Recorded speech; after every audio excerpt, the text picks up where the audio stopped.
بسم الله الرحمن الرحيم السلام عليكم ورحمة الله تعالى وبركاته ولا ليال waxaynu halkan ku soo gudbinaynaa qiso kale oo ku saabsan qisooyinka suuratul baqara waxa la sheegay in bulshada dhexdeeda sumcad iyo magac ku leh laakiin lagu tiriyo dadka aan toosnayn in uu caashaqay ama jeclaaday gabadh dabadeetana waxa uu damcay gabadhii in uu la hadlo si uu guursado oo uu cidooda uga soo doonto ninkii gabadhii markii uu wajahay waxa uu ku yiri gabadh yahay waxaan rabaa inaan ku guursado ama ku arooso maxaad ka qabtaa gabadhii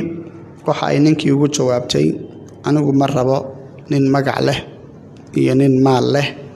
laakiin waxa aan rabaa nin toosan oo diinta ku toosan adigana shakhsiyan kuma rabo nin yahow raalli ahaw oo iska tag bay ku tiri iska nabadgal ninkii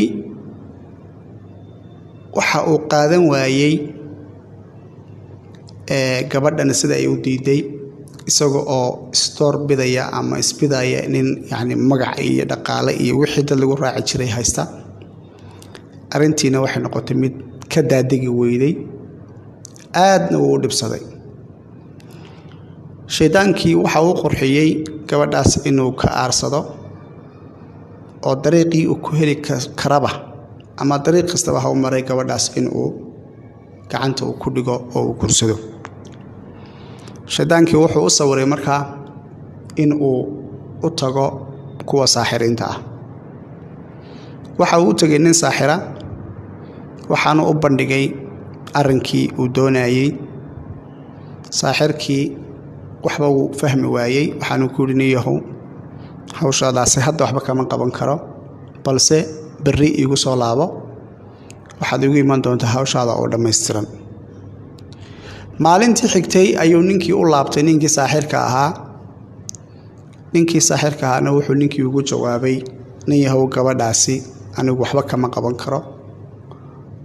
saaxirka kale ee hebel la yiraahdo u tag isaga ayaa iga sii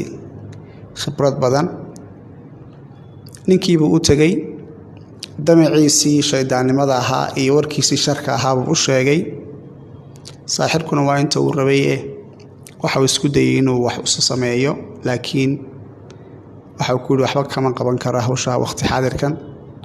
laakiin berrito igu soo laabo waxaanad igu soo laaban doontaa dalabkii aad dalbatay oo diyaar ah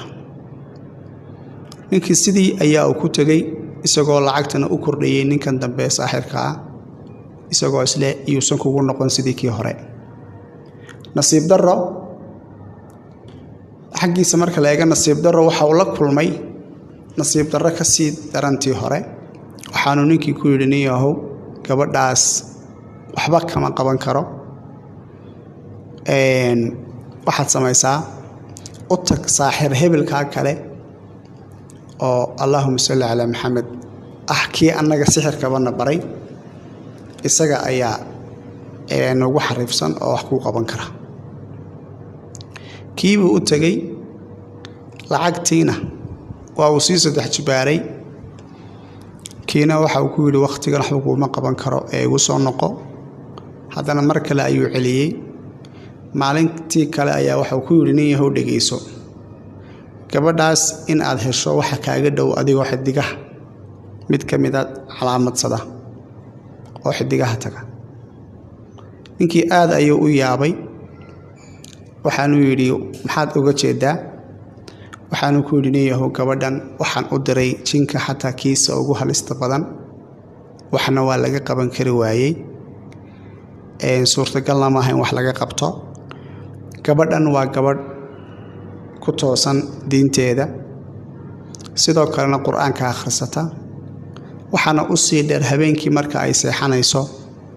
waxa ay akhrisataa buu yidhi suuratul baqara oo ay dhammaysaa sidaas awgeed wax allaaliya wax lagu qaban karaa ma jirto gabadhaas ka had allaahuma salli calaa maxamed ninkii sidii ayuu ku khasaaray oo Allah subxaanahu wa tacaala uu ku fashiliyey